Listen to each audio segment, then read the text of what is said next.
Right, so you can tell I'm not the most formal guy when it comes to these things. Is Robert here? Is Robert Taylor here? No, he's not here. I always want to thank him for introducing me to a new direction and explaining to me it's not a boy band. Thank you, that was great.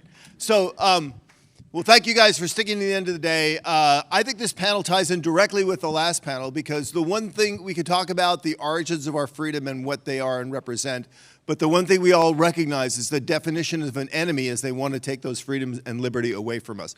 So it's a great panel to have. I want to really compliment the conference on having a panel that talks about foreign policy and national security.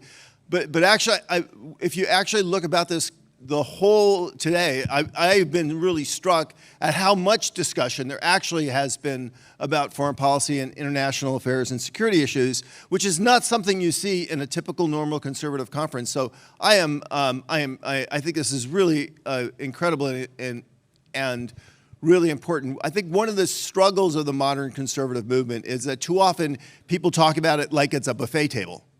So you walk in and go, yeah, I'd love some, low taxes and a little small government on the side, and then I'm really full, I don't want any more.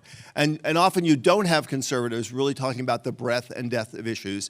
And we will not survive as a movement if we talk, unless we all care about and all talk about the things that are important to all Americans and people in our countries. So that's important. And the other thing is we live in a dangerous world, which I guess sounds a bit cliche, but we have to get back to the disciplined way of talking about the issues of foreign policy and national security in terms of the national interest of what is best for our people and what serves them well, beyond the ideological and political discussions of the foreign policies and the things that we'd like to have.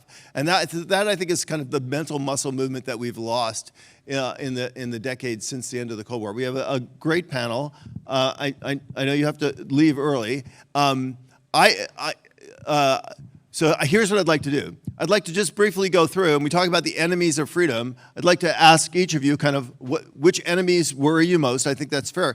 But then I think it would be great if we could move on and really talk about, if you look at the toolkit of all the things that nations have to combat them, which are the most efficacious for these things and which ones we should be focusing on.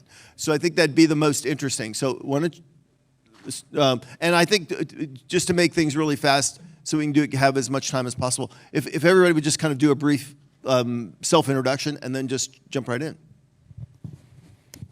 Well, Riho Terras, I am a member of European Parliament from the EPP. So I'm a guest here, and I'm surprised to be here. I don't know whether there are Estonians in the auditorium. None, that's interesting as well.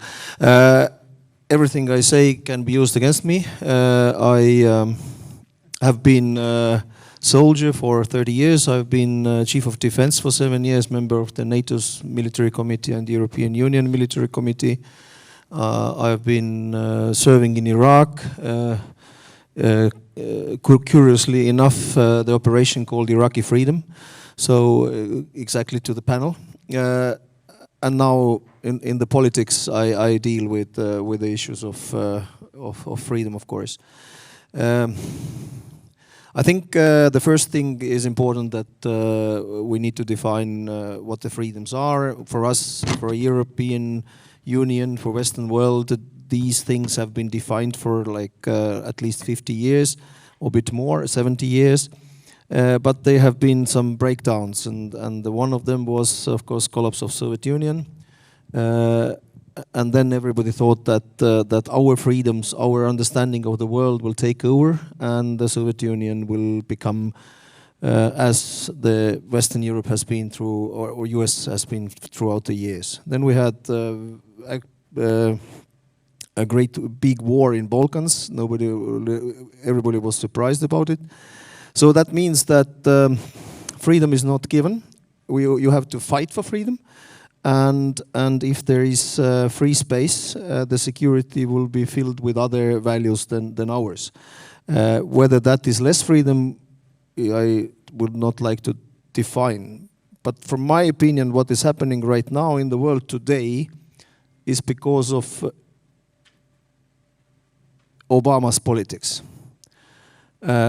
I am very much convinced that the moment where Obama started to draw red lines in Syria, and every of the lines were stepped over next morning, has created a situation where all the evils, which we count as evils, Russians, Iranians, and China, understood that US is not anymore meaning what they say. And I think war in Ukraine was caused by the same reason. There are lots of people talking about negative about Trump, but for me, Trump was a person who was unpredictable, which meant that even Putin couldn't predict his behavior. And in this sequence of Trump era, really not big things happened around Russia. As soon as Biden took over and the failure in Afghanistan, Russia understood that there is an opportunity because US will not do anything. So I think we need somebody who stands for the freedom, and we need a leader in this fight for freedom, and that should be United States, and it is not today the case. Thank you. Well, thank you for that. So I asked you each to list an enemy of freedom, and you said weakness, which I think was a really interesting answer. General, if I could ask you as a follow-up, one of the instruments that we have to demonstrate resolve is NATO. So I'd be interested in your assessment of that instrument that we have. What do you think is the state of NATO? How do you feel about the utility of the alliance, and what do you think it needs to do going forward? Well, I think the best thing what happened to NATO was was Putin's war in starting with Georgia. I mean, the first wake-up call for NATO, and I remember being that time chief of defense, we went around and talked to everybody that Russia is dangerous, we should do something. They really did not believe it. I mean, our Western partners and Americans as well, but they did believe that we believe in it, and that was the first step. Of course, the second step was 2014 Ukraine. Then the Western world started to believe in it, but it was kind of something which is happening far away from us. Not looking at the map, because people really don't understand that Tallinn is as far from Kiev as Berlin is. But it was something happening somewhere. So NATO decided we should give these Eastern youngsters something, but not meaning it really. I mean, NATO integration units, things which are useless and senseless, but they are there. It was kind of giving them something. But today, and I see it every day, every single NATO member country, every government of NATO's member countries has understood that freedom is not given, and to defend the freedom is one thing to have values. The second thing, you have to have weapons. You have to have armies, you have to have soldiers to defend your value base, to defend your freedom. And if we do it all together, we are stronger. And NATO is getting stronger every day. Even Germany, and I would blame Germany that they're giving really different signals towards Ukraine, but in NATO, they are behaving really straightforward, and leadership in NATO is needed, especially from big countries like Germany. And I think NATO is stronger than it has been the last 30 years. Thank you. It sounds like that's a classic argument for a peace through strength approach. If Ronald Reagan and Lady Thatcher here, they would just bear hug you. And maybe if we had time to dig into that a bit more, we can come back to, and maybe the rest of the panel will as well, the two elephants in the room. If we're going to have a NATO, there's a question of who's going to build the equipment, who's going to build the ammunition, where the troops going to come from. So the nuts and bolts of how we sustain military capabilities in the West over the term. Maybe we can come back to that. But Harry, maybe we could go to you next, maybe a brief self-introduction, and then pick an enemy. I'm sure their trolls are out there, and we'll attack you on Twitter as soon as you start. Go ahead. Thanks a lot. Thanks a lot for having me on this panel. So my name is Harry Nedelcu. I'm geopolitics director at Rasmussen Global, which is the political advisory founded by Anders Fogh Rasmussen, former NATO section, to continue a lot of the work that he did in his public life, which is to promote freedom, democracy, and open markets.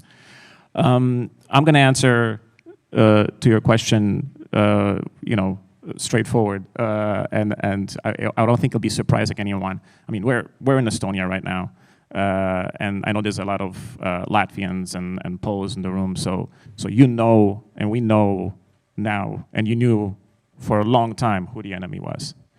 And I remember, because I was at NATO, I used to work at NATO, and I remember the conversations in the hallways, and this is something that the Estonian colleagues and the Polish colleagues used to remind us all the time. And at the time, we were just not there yet. The question now is, what do we do? What do we do when Putin is doubling down, when he's calling for referendums in those territories, when he's calling for mobilization, and he's escalating the nuclear card?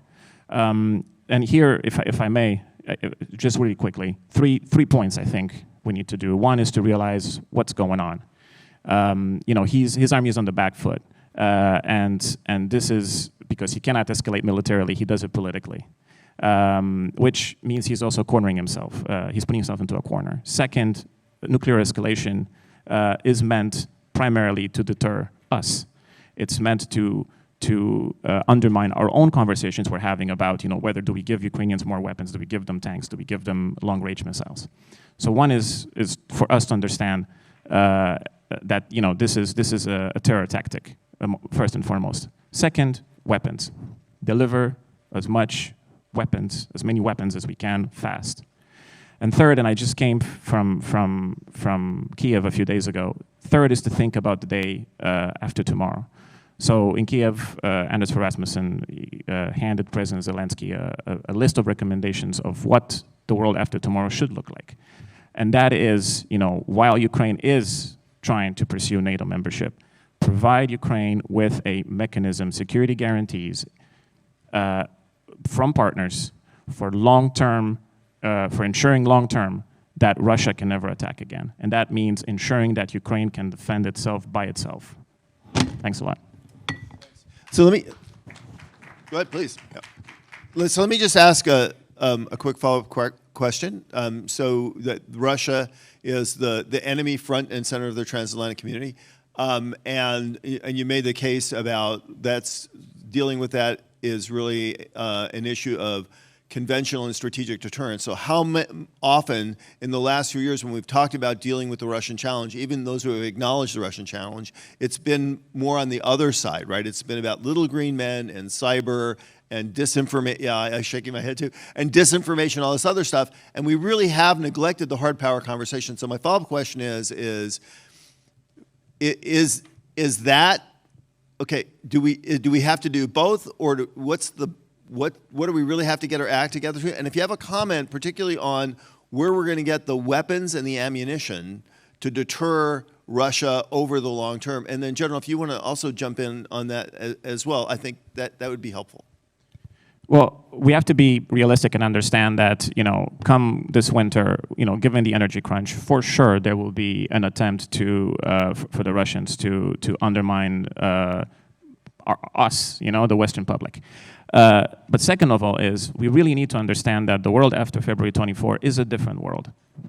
We cannot be complacent or want to go back to a world that's no longer reality. So, and I'm not making the case here for a war economy, but we do have to think about, how do we make sure that we are well equipped, we are well armed, and we can supply the Ukrainians with weapons. And that means thinking a little bit harder about how to generate that. General. Well, I think important is to look at what is happening in Ukraine, and we understand today that the developed technologies win this war. You could have as many old-fashioned mortars and artillery shells shelled down, but the real difference is made by HIMARSes and drones and satellite connections and intelligence gathering and all this. We should stop in Europe to talk about ridiculous things like European army and waste our time on concepts which will never happen, and start to think of how we can manage to get the European defense industry to work with the new technologies, to cooperate, because today they are in competition. I mean, we are in competition with US, but every single country in Europe, almost, even Estonia was considering having its own APC built.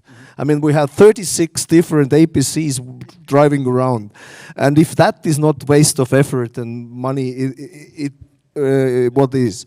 So we need to find ways to cooperate, to build a new technology cooperation framework where we can really start to use the artificial intelligence, the autonomy weapon systems, build them, and then use and test them, because Russia gives us an excellent opportunity today to test our modern weapons in the real battlefield.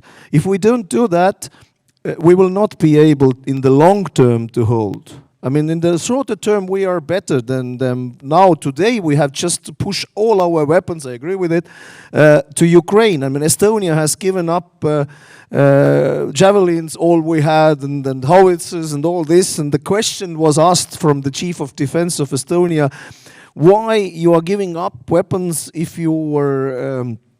if you don't have yourself. And he said, I bought javelins to kill Russian tanks, and right now they are best in use in Ukraine, and that is the case. So, but in the long term, we need to start to think about how we would build a real powerful, modern, technology-based armed forces, each of the countries separately, because there is not such thing like NATO's army, so there will not be such thing an European army. There will be separate armies, but that means that you need to invest. And the problem in NATO has always been talking about pooling and sharing and smart defense and doing more with less money. Right. Ridiculous.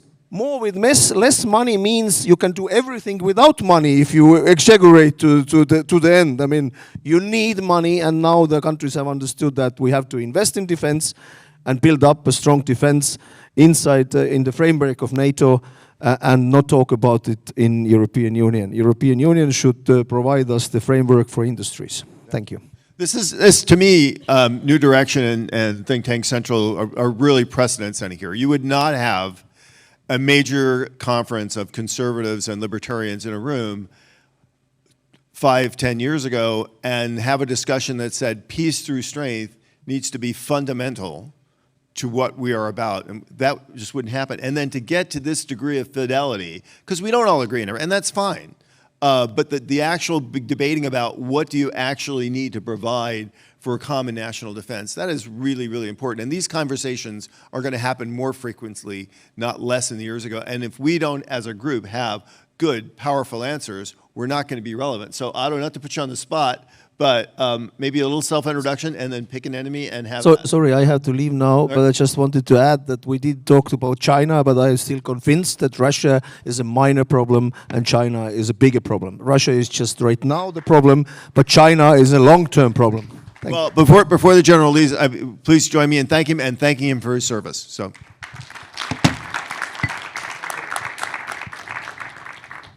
yeah, Otto, that applause was actually all for you. Go ahead. Thank you very much.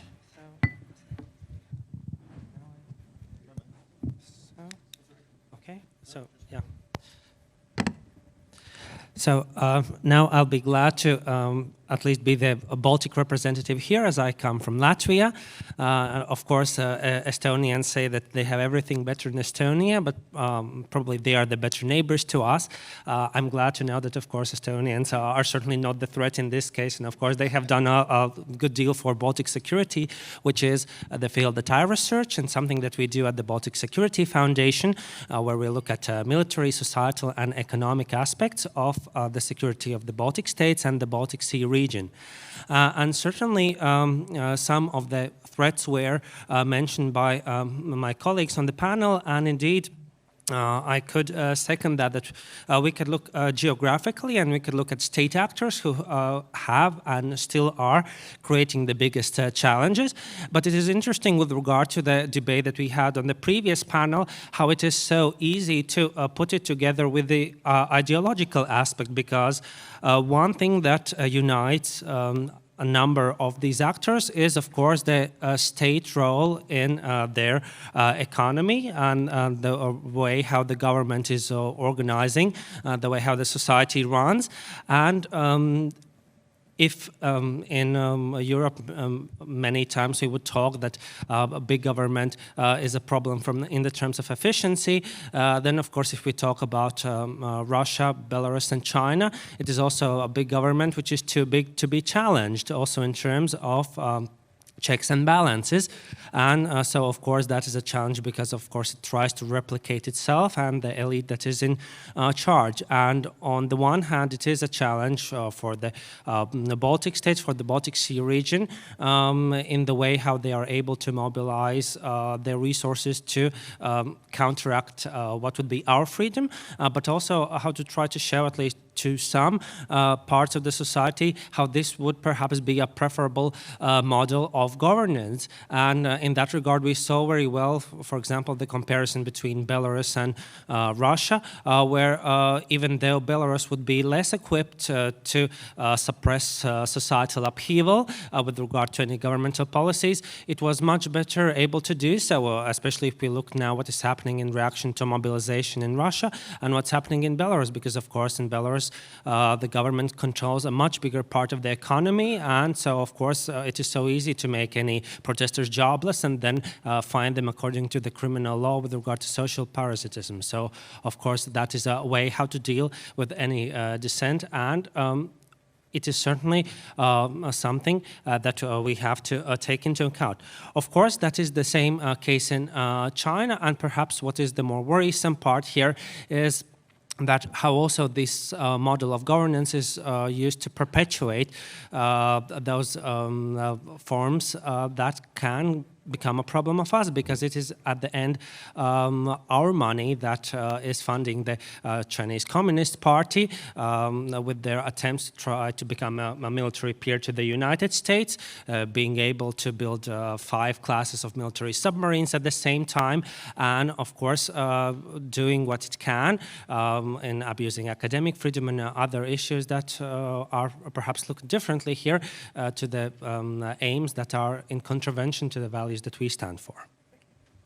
So let me ask one follow-up question, since you are a Baltic Sea expert, and it's very interesting, connecting the Chinese and Russian channels, because one way in which they absolutely connect, particularly for an audience of Europeans, is that in many ways Russia is China's stalking horse in Western Europe, right? China wants what Russia wants. They want a Europe that is distracted, divided, destabilized, and weakened.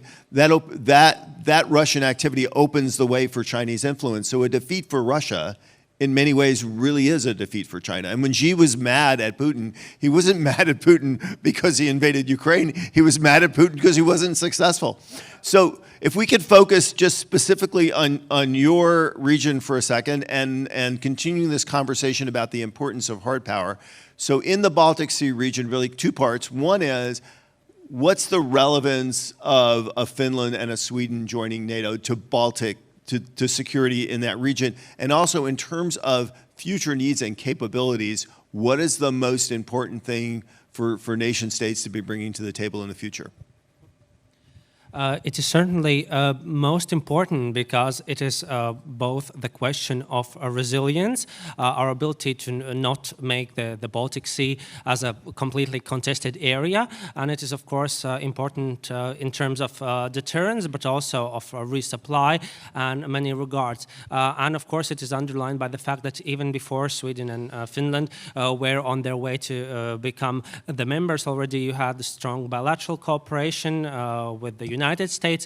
And of course, it was clear that if something happens, then it would be a problem not only, let's say, for the 3 Baltic states, it would be a problem for Sweden and Finland. So no wonder that the Baltic states also looked on Sweden and Finland when re-establishing their armies and looking at these models of operation, which would be similar and interoperable in case of crisis. And of course, now I would assume that is certainly not what they wanted in the Kremlin, but certainly this change would make sure that we would be conventionally more safe. On the other hand, of course, as it was the case previously, if, let's say, Kremlin sees that they cannot do something conventionally, they'll try other forms. And of course, they have been doing that in the field of cybersecurity, in the field of societal influence. Their interests will not change. Of course, what will change will be the ways how they will try to achieve that, and we have to be very cautious about that. Yeah, I'd like to continue the conversation about hard power, and I'd love to bring everyone into it. So if you have a comment or a question, please raise your hand, because often it's great to talk about hard power. It tends to wind up being a conversation about guns and bombs and bullets, and we don't necessarily talk about people. We just had a great example from the Russians about one answer: just have conscription. My Azeri friend reminded me that's been great. It's the price from a one-way ticket from Moscow to Baku is now up to $10,000 as everybody tries to get out of the country. But even if Russians weren't fleeing from Moscow, you've got to round these people up, muster them, arm them, train them, feed them, organize them. And so if anybody thinks that those 300,000 people are going to be combat power for the Russians anytime soon, you got another thing coming. So but this is a real issue that we often don't talk about: is where is the people power for hard power going to come from in the West? And so, Harry, I'd like to go back to you, and then Otto, if you have a thought, and then I'd love to pull some people. So Joseph, you got to come in here. Where are our militaries going to come from, and are they going to be capable of fighting and winning on future battlefields? I think our might is already displaying itself quite well in Ukraine, because Ukraine is kind of that counter Afghanistan example where people have the will to fight. We have the means to fight. And we're giving them the means to fight, and those means seem to be very effective. So I think in terms of our capabilities, we are definitely capable. Now, just real quick back to Finland and Sweden, I want to just stress, it's Finland and Sweden joining has 3 major impacts on our region. One, it's a political message to Putin saying, you wanted less NATO, now you're getting more NATO. This was counterproductive. 2, it's the capabilities that Finland has that, whereas other countries dropped the ball when it came to land forces, Finland has phenomenal land forces, which adds a massive asset to NATO. And 3rd, Russia is forced now to take assets that are already depleted from Ukraine and then move them and spread them out basically along its entire western border. So that's just one example of the impact that Finland and Sweden have brought. So in terms of our capabilities, we are clearly, I think, quite strong. It's a matter of course, understanding that this is not February 24, and we do need to step up, and we do need to build that. Otto, do you have any thoughts on the manpower issue? Certainly, I think it will also be a good example for the region and the other European countries in terms of their thinking, because even though they would have a high degree of development and a lot of economic resources to provide for these capabilities, their social contract involves the participation of the society in a very wide extent. And that is the question about not only how we project our military capabilities, but it's also about democracies standing for themselves and what they are willing or not willing to tolerate, and what is necessary to achieve that so that they can stand for that values. So Joseph, as a former Marine, I want to bring you in here. So I think this is a conversation that we are all going to be involved in a lot more. On the one hand, a lot of militaries, particularly in Western Europe, have gone away from the conscription model. And conscription isn't necessarily a magic button answer because conscription militaries actually tend not to be as cost effective as all volunteer forces. So, and we have declining birth populations. And so we have just the physical manpower issue. And then we have the flip side of issue, which is something that we see in the United States, which is, we can adequately field a 3 million person force. That's not a big challenge for us, even though only 30% of American youth are actually qualified for military service. We can still do that. But we're also facing a challenge now where militaries have become political instruments and areas of political competition. And in the United States, we're actually seeing people not want to volunteer for military service because they don't want to go to CRT training, they don't want diversity training, they don't want to be told that they can't call their parents mother and father. And so, the woke agenda, the green agenda, these are actually draining resources, distracting people. And from some of the military, people join the military because they want to serve and they want to do the job, and they don't want to deal with all this other nonsense. And so we've got this twin problem of politics and demography, and the money to pay for all this. So what are your thoughts on that? And then love to hear others chime in as well. No, absolutely, Jim. That is a serious problem. I mean, so I'm actually glad I served before I think the woke agenda really hit the U.S. Armed Forces. I served from 1998 to 2006, so I don't think the woke agenda was quite alive, at least back then. But a lot of the folks that I work with, I work actually particularly close now with the U.S. Special Forces, the Army Green Berets, and they're constantly complaining. I mean, this is the tip of the spear. These are the special operations units of the Tier 1 units of the United States Armed Forces, and they're spending more time doing social classes, CRT and things like that, than they are on the rifle range and actually getting combat training. I mean, the CRT that I'm used to is the combat readiness test from the Marine Corps. I don't know what other CRT exists, really, from the time era. But there's a couple things I think through the evolution, and one thing that isn't discussed a lot internationally, but it's very important component of the U.S. Armed Forces is our ready reserves. We have a lot of reservists, and we have two categories of reserves. We have active reservists, meaning that those that are actively on contract that participate in monthly drills in 2 weeks a year, and that doesn't sound like a lot, but they're ready to deploy at any given moment, especially in the Marine Corps, and there's specific jobs like civil affairs that are dedicated just to reservists. But then there's what they call the inactive reservists, which technically don't actually participate in military activities on any regular activity, but they're still under contract, meaning that if they go to war or the country goes to war and they need more personnel, they need more troops, they can call you into action. And you serve, every military member serves at least about 2 years at least on inactive ready reserve before you officially get off your duty. So I think these are components that will continue to grow. Reserve forces will continue to grow. And then one, I think what Russia is doing that I don't think is working that well for them, but we'll see how it evolves over time, is the use of PMCs, private military contractors, which in the case of Russia aren't that private because they're quasi-state. But I'm interested to see how that evolves. We haven't used it as much in the United States in terms on strategic levels. We've used it in Iraq. In Iraq, we used it quite a bit actually, but I'm not sure how it evolves in kind of in a strategic theater where we have a near-peer adversary. We used it against insurgents, against terrorists. Does that work against Russia? Does that work against China? I'm not sure yet, but I think that's going to be a quick part of the conversation. I have friends on both sides of that equation. I have friends that are 100% on board with using private military contractors as a part of, especially after kind of the kinetic operations end. And we've seen this with Iraq and Afghanistan. I mean, really, the military has a hard time doing long, sustained, institutional. That really wasn't the mission that most of us signed up for. But I have other friends that say that using PMCs actually somewhat dilutes the use of the armed forces. So. Yeah, so it's two really interesting points there. One on the private military contractors, which in the U.S. we primarily use on the logistics side, the thing you don't need a uniform for. And it is interesting, and there's a great diversity and capability. So, for example, there was a big meeting in Warsaw just last week, and they were talking about actually reconstruction in Iraq, kind of exactly what you were talking about. And they were talking to the Europeans about, in the U.S. we have a thing called LogPack. So basically in 3 days, the United States can put down a logistical infrastructure anywhere in the world, and they don't hire another soldier. You just write a check, right?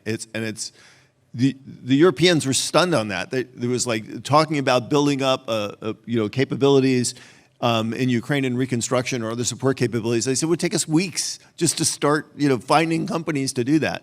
So that is a really interesting capability, and I think you're right. I think it's growing. But your other point about the reserves, I think, is really interesting as well. This is something I think Poland is really looking at, for example. Poland is looking at really the capability of national mobilization, which means not just keeping, having people retain capabilities, having equipment, opportunities to train, operate, and everything else. So you actually have the capability to mobilize an army for national defense, and that might be a trend that we see evolving. So I saw a hand over here. I'm sorry. If you could just, we're going to get the microphone over there. Just and another one over there. Great.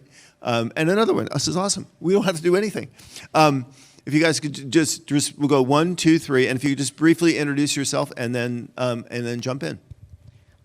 Simon Sarowski, Austrian Economic Center.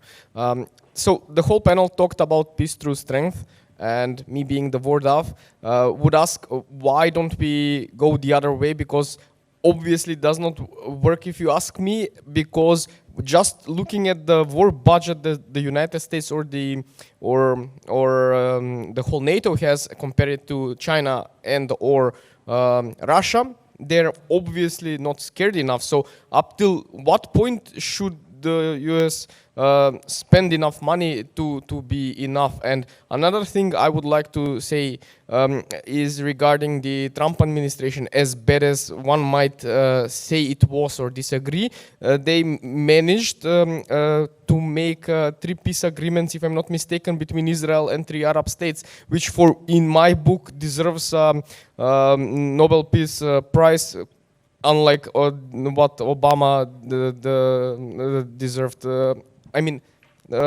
received a few years back. So why not try peace through friendship instead of peace through strength? Because it hasn't worked. Because for 20 years, that's exactly what we tried, and it didn't work. I would argue that actually Trump was also projecting peace through strength. It was strength that he was projecting. That's why he managed to get so many peace agreements done. But ultimately, this is what works. And usually appeasement never works with authoritarians. And if I may add, I think that we indeed have the strength, and that policy has been successful to a large extent, because you heard the remarks from the Russian government wanting to turn back the time to 1999 and get rid of the infrastructure and all the changes that we had. Well, it seems that it worked because, well, they may not be completely scared, but they have been scared enough to, let's say, try to change that in a conventional way in the last 20 years. At the same time, of course, where we can see where Russia and China would be playing at is our willingness or ability to use our strength, because there is no use of anything we may have in capabilities if we are not ready to use that. And I think that was also relatable to the comment that we had at the beginning with regard to the question of leadership. So you may lead the free world or the biggest alliance in the world, but it's no good if no one believes that you would actually act on even the strongest capabilities that you have. So if I could add, and just from the American perspective, particularly after our last panel where we all were just cheering out less government, smaller government, right? So, I think you have to get to the question of, do you actually have strength or not? So actually in the American political tradition, it has always been to have as small a military as possible.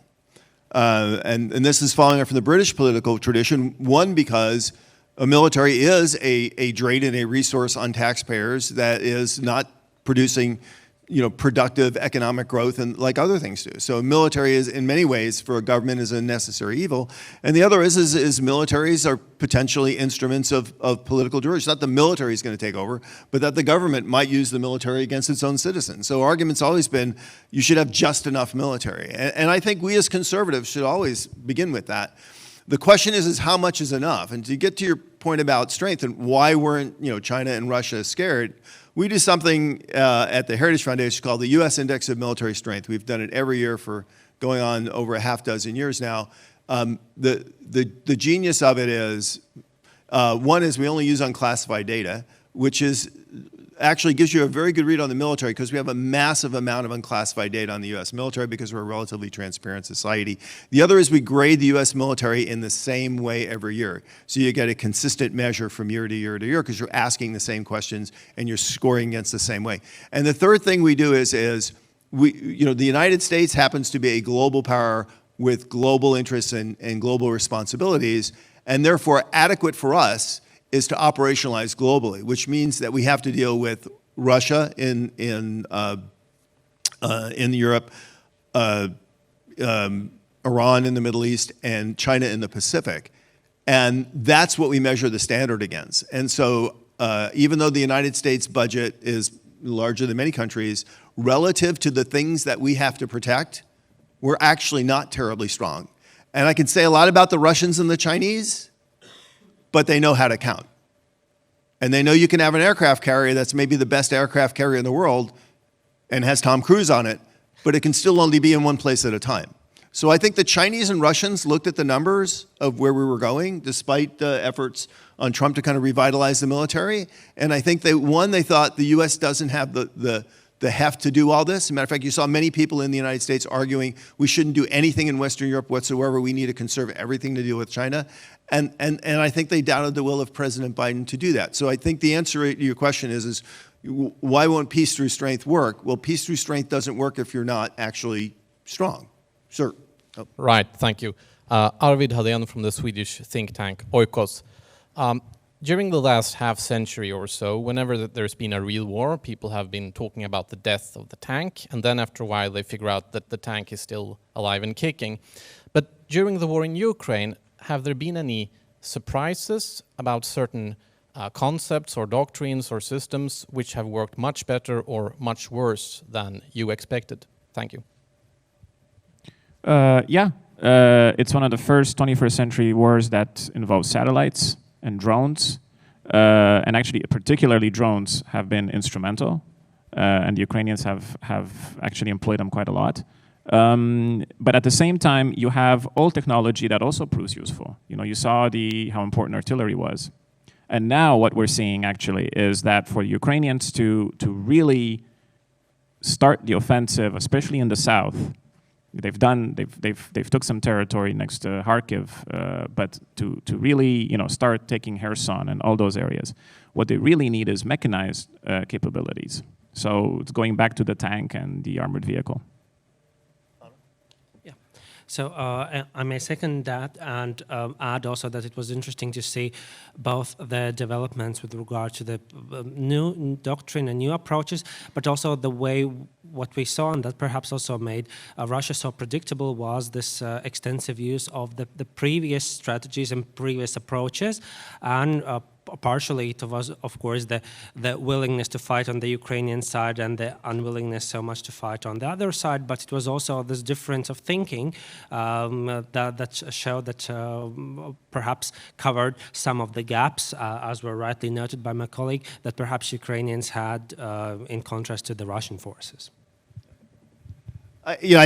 Well, one answer is we learned that if you have a crappy military that is very poorly trained and equipped, it'll probably fare badly in battle. I was in Ukraine last week, and I was talking to some Ukrainians, and we say, we captured a tank, and I'm sure you guys you've seen this reactive armor. So reactive armor are these little boxes basically of explosives you put on the tank, and the idea is a missile hits the tank and it explodes, and therefore all the kinetic energy is outside the tank and it saves the tank. So they captured a Russian tank and all the boxes are empty, right? This is not giving you trust and confidence in the Russian military. If you look at the Ukrainians' wish list, it tells you a lot about what a modern nation needs in terms of conventional hard power in a high-intensity conflict. And so first of all, you have to cross over into the new world believing that a conventional war coming to your doorstep is a real thing that might actually happen. And then once you get that, what do the Ukrainians want right now? The number one thing on their list, air and missile defenses. Because if you cannot protect a civilian population and your infrastructure, you're not going to have a country that's left when the war is over. Number two is long range or at range artillery and missiles to really offset the Russian advantage. If you don't have firepower that can hold an enemy at bay, you are just going to get tsunamied. The third thing is tanks and armored personnel carrier, exactly the kind of the things that were supposed to be obsolete. Because what we've demonstrated is everything else being even on the ground, the best way to take and hold ground is with tanks and mechanized equipment. So if anything, I think the tank has got a life for another 50 years. And then the last thing is equipment. You cannot have a military if you don't have helmets and flak vests and ammunition and everything else. I think any country that looks in their cupboard, and if their cupboard is bare of any of those things, then I think Houston, you've got a problem. So there was another, yes, you were very patient because I said you were second, and he actually jumped in front. Thank you. That's fine. Thank you very much. My name is Marko Milanovic Litre. I'm a member of the Croatian Parliament.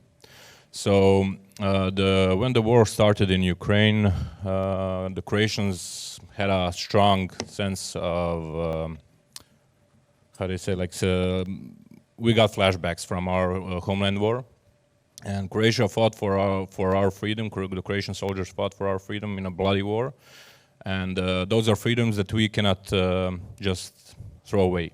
So it's interesting to me. Wars always start in the media.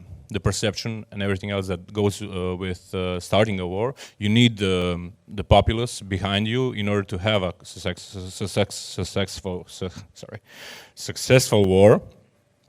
So one coincidence, which was really the same as it was in our homeland war, was that first they started with a referendum for the protection of Serbs in Croatia. Then they started with the lies that goes around with war, and we can see the same template in Ukraine today. So the start of the war started before the fighting, right? So my question is, we can see the Serbs as the main allies of Russia in Europe today, or on the brinks of the European Union. We can see the influence of China in Montenegro and in Serbia. We can see the Russian influence in Bosnia and Herzegovina. So Croatia is surrounded by Russian influence. And what can we do to, let's say, not facilitate those connections and to try to show them that this is not the right way to go with policy and politics that is presented by Russia and China? Because I think that's an excellent question, which is how do you operationalize the capability to actually create a more favorable security situation? Do either one of you want to? Good, great. And then we'll go. So certainly, looking at my part of the world, we can always follow the Baltic example because it was the way how we securitized the situation and actually prevented the country and the economy being hijacked by the narrow interest groups that actually served the Russian government. And of course, it was first of all the NATO integration and the EU integration. That was something that was happening at the same time and something that we were able to achieve, with a 1 month difference. We actually joined NATO 1 month before the EU, but a big part of that was the homework in terms of rule of law, in terms of the judicial system, in terms of fight against corruption. And here, of course, it was not only the European help, but also the American help. And a lot of those small things that would be required to become member of any of the international formats that the countries would choose to participate to benefit themselves. And I think that we have to find the right register to do that in. Similarly, as with the Ukraine, we saw this different approach with regard to the accession of NATO, accession of EU, depending on the situation. We have to work at it from different perspectives so that we would achieve the objective in the end, which is also the choice of the majority of the people in those countries. I'm glad you brought up Russia and China because we've been focusing so much on Russia for obvious reasons that we haven't really talked at all almost about China. We're talking about tanks and long-range missiles and all the things that Ukrainians need. This is why it's important to supply those things to them as quickly as possible and ensure that the war is won on Ukraine's terms, because China is watching this very closely. And so this is not about dealing with Russia. This is about also deterring China in the future, because China will be a major problem. And it is acting more and more aggressively. I mean, we just saw, recently when the Chinese basically almost surrounded Taiwan and tried to intimidate Taiwan, and increasingly they're acting more and more aggressive. So the way we deal with Russia will also impact China as well. Now, when it comes to, and you mentioned, Chinese influence in the Balkans, and you're right, it is a lot. In Montenegro, I think at one point, I think now it's a bit better, but at one point, the amount of money that Montenegro owned to the Chinese government was 80% of its GDP. I don't know what it is now, but this was the case. It's still now, okay. I mean, here, we have to go back to the fundamentals and make sure that everybody plays by the same open free market rules. Because what happens is China doesn't play by free market rules, and companies that are murky or not private companies and are state companies come in with state money, and they invest in strategic assets of various European states, and that is not playing by free market rules. So the first point is to make sure that that those investments are not strategic investments, which sometimes might not even make sense at all from an economic point of view, but they're there in order to establish a political foothold in those countries and sometimes leverage that to get those countries to do things China wants them to do. That's step number one. Okay, and so a comment over here. Hi, Mitchell Belfer from Eurogulf Information Center. Very controversially at the beginning, I don't blame the Russians for doing what they do. That's who they are. We know who they are. For hundreds of years, they grew at a rate of 50 square miles a day between the 18th and 19th century. They grew at a rate of 50 square miles a day for like 150 years. We know who they are. That's not the problem. The problem is our reaction to them. And if you take a bird's eye view and you go back in time, 100 years, just over 100 years ago, when the Japanese faced the same problem with Imperial Russia, what did they do? They learned how to use insurgency in Georgia. They learned how to divide the Russians inside. What are we doing? We self-reflect. We talk about how this and that could be better. Never before have we had so much power at our disposal and such an inability to use it.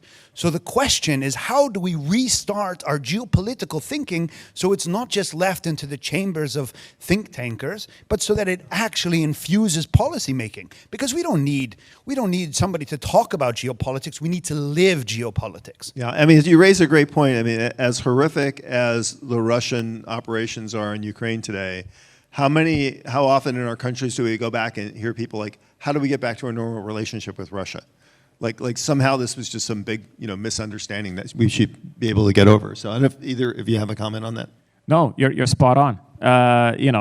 Instead of supplying as much as we can to them right now and ensuring that Ukrainians are as equipped as possible, we still have various capitals debating amongst each other. And of course the Russians are, and we should expect the Russians to keep using our own sort of differences against us. So the few minutes we have left, I'd like to pivot to talk about an issue that often you would hear in conservative rooms with conservatives and libertarians when you talked about the need for hard power, and it's the term the military-industrial complex, the concern that, well, when you invest in a military, all you're doing is enriching and empowering, elites and companies who are more interested in themselves than they are in supporting the national interest. And it's obviously a viable concern. It was when Dwight Eisenhower first talked about it. How do we talk about it? How do we think about it? What's the state of play, in dealing with it? Our response at Heritage was to do the index of U.S. military strength. Said, look, let's objectively look at what we need and say whether we have it or not. It's not a political statement. It's not an ideological statement. We're not shilling for any defense company or anybody. We're just saying, do you have enough, right? And so we try to really, depoliticize the debate to a quantitative question. But I'd be interested in how you guys think about that, and I'd be, in the minutes we have left, I'd be really interested if there are any other comments from the group about the military-industrial complex and its complex relationship with conservatives and libertarians. I'm a geopolitical analyst, so I don't look at the military-industrial complex. But I can tell you what the situation is right now. A lot of countries right now would say, you know, we, especially this is the case of, and I heard this in Poland and others as well, we would give the Ukrainians more, of course, but we don't have it. We don't have those weapons. We don't have the ammunition. We actually don't have ammunition. So we might have, you know, the tank, but if you don't have the ammunition, then you know, we are in a situation now where, you know, wars is at our doorstep, and you know, we have basically dropped the ball for the past 20-something years. So it's you know, this debate is not a debate when you know, you have war in Europe in the 21st century. I think, you know, you should look at what your capabilities needs are and how to meet those, period. Perhaps if I can add, there are perhaps two things that we can learn from Russia in this regard, more about what not to do, rather what to do when we think about this. One aspect is certainly the issue of transparency as much as it is possible, because as we can see, one of the reasons why the Russian military has failed, even at a situation where perhaps the national future is at stake, is the question that under the classified process, much of the resources that were designed for military capabilities were just stolen. And so that is one of the risks that you can get, especially if you get a bigger state role in there. Also, the other point is the comparison with the efficiency and the competitiveness of, for example, the military products that are produced in the United States with those that are produced in Russia. And a very valuable characteristic to compare is that the producers who are making these military goods, how a big proportion of their market is, let's say, the public one, and how big is the private one. And of course, in the United States, even the biggest military producers, most of what they're producing for private consumers, whereas in Russia, the situation, I think, is even worse in terms of the state procurements than it was in the Soviet time. So even under the Soviet rule, you had bigger competition between the military construction offices, and perhaps that's why they were a bit more efficient back then than they even are now, as we can see very well. So I think even if we would not have the time to come up with a more detailed policy, those are certainly two valuable lessons that we can learn even from the enemies of the freedom. So I always wanted to say this to my extraordinary colleague. Thank you, James. I'm Anne-Elizabeth Moutet. I work for the Daily Telegraph in London, but I happen to be French, and I have a question on the military-industrial complex, quote unquote, in France and its capacity or not to work together with a lifelong adversary, which is the American military-industrial complex. All my life, I've heard of competition in aerospace, civilian or military, between the French and the Americans, with each saying that the other was pulling horrible tricks on them, including industrial espionage. And for other types of equipment, I think it's the same. So realistically, I think General Terras was absolutely right in saying that we must all work as fast as possible to get everything on the table. How does that work? So I think there's been an enormous change, you know, post-Cold War, and the change was we had essentially a shrinking market for defense capability because our militaries were getting smaller. It was the end of history and everything else, and many defense industries, I would say the French in particular, were more interested in capturing market share than they were in, are we producing sufficient capability for what we need to defend ourselves, because the demand signal wasn't there. And you know, I think the way to success is we need a mental shift. We need, if we were generate a respectable demand to field the conventional and strategic capability the transatlantic community needs, then we wouldn't have to worry about grabbing market share. There'd be plenty of business for everybody. And there actually are some incredibly fine French military systems that have actually proven themselves incredibly worthy in Ukraine. So if we were buying what we needed, then I think a lot of this internecine competition between nation military bases would really evaporate. Did you have one follow-up? The follow-up is some of those equipments are not compatible. So most of this is actually one of the great things about NATO is that most of the NATO systems, are compatible. And I'll give you a tremendous success story. South Korea has built a very good military industrial base, and they kind of built it on the hope that somebody would actually want to buy their stuff. And what we've actually seen now is Poland. I'm not sure all the things that Poland is buying will stay in Poland. But yeah, they're buying a bunch of South Koreans because the French are furious. They say they're an EU member. They should be right. But stricken the out point of but the point is they're buying from South Korea because South Koreans are the only people that can deliver them before the end of time. And the smart thing that the South Koreans is the South Koreans are building systems which are NATO compatible, and that's the magic of this. Did you have one? Yeah, quick, I'll add maybe a geopolitical tint to this as well. This is also related to the way France, in particular, seeks to, and based on this whole strategic autonomy of the EU and Europe, seeks to build this European army with France at the core.